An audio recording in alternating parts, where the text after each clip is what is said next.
સુરેન્દ્રનગર જિલ્લામાં વઢવાણ લખતર હાઈવે પર બે કાર વચ્ચે થયેલી ટક્કરમાં બે બાળકો સહિત 8 લોકો જીવતા બળી ગયા હોવાની ઘટના સામે આવી છે। પ્રાપ્ત માહિતી અનુસાર વઢવાણ લખતર હાઈવે પર ઝમર અને દેદાદરા ગામ વચ્ચે બે કાર વચ્ચે થયેલી ટક્કર બાદ એક કાર રસ્તાની બાજુમાં પડી ગઈ અને તેમાં આગ લાગી ગઈ, જેમાં બળી ગયેલી કારમાં સવાર ધંધુકા તાલુકાના જીજર ગામના એક જ પરિવારના કુલ 8 લોકોના મોત થયા છે।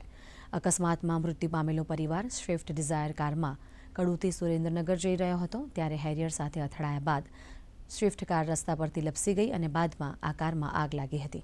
આ ઘટનાને કારણે હાઈવે પર ટ્રાફિક જામ થયો હતો।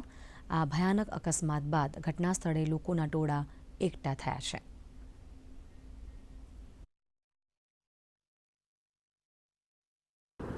આ બંને ગાડીઓ વચ્ચે દેદાદરાના પાટિયા પાસે આ બનાવ બનેલ છે।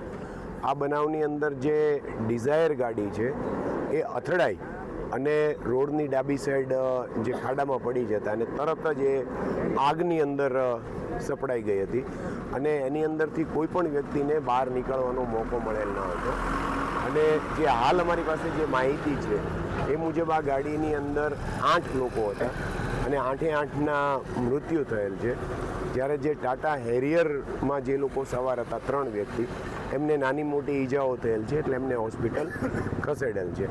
જે 8 બોડી છે એ હાલ સુરેન્દ્રનગર ખાતે મહાત્મા ગાંધી હોસ્પિટલ ખાતે ખસેડવામાં આવેલી છે અને ત્યાં આગળની પીએમની અને આગળની પ્રક્રિયા હાથ ધરવામાં આવે। સુરેન્દ્રનગર જિલ્લામાં આજ બપોર બાદ એક વઢવાણ અમદાવાદ રોડ ઉપર એક બે કાર સામસામે અથડાતા એક અકસ્માત થવા પામ્યો હતો। આ અકસ્માતની અંદર જોવા જઈએ તો એક સ્વિફ્ટ કાર જે હતી તે કડુથી સુરેન્દ્રનગર તરફ આવી રહી હતી, તેને અકસ્માત થતાં એક કાર નીચે ઉતરી જતા તેની અંદર લોકો કારની અંદર આગ લાગતા ભડથું થઈ ગયા હતા અને લગભગ 7 જેવા લોકોના આ ઘટનામાં મોત પણ થયેલ છે। અને વધુ જોવા જઈએ તો હાલ ફાયર બ્રિગેડ તેમજ પોલીસ કર્મચારીઓ આવીને આ મૃતદેહને બહાર કાઢીને આગળ સુરેન્દ્રનગર ગાંધી હોસ્પિટલ ખાતે પીએમ કરવા માટે લઈ જઈ પણ રહ્યા છે।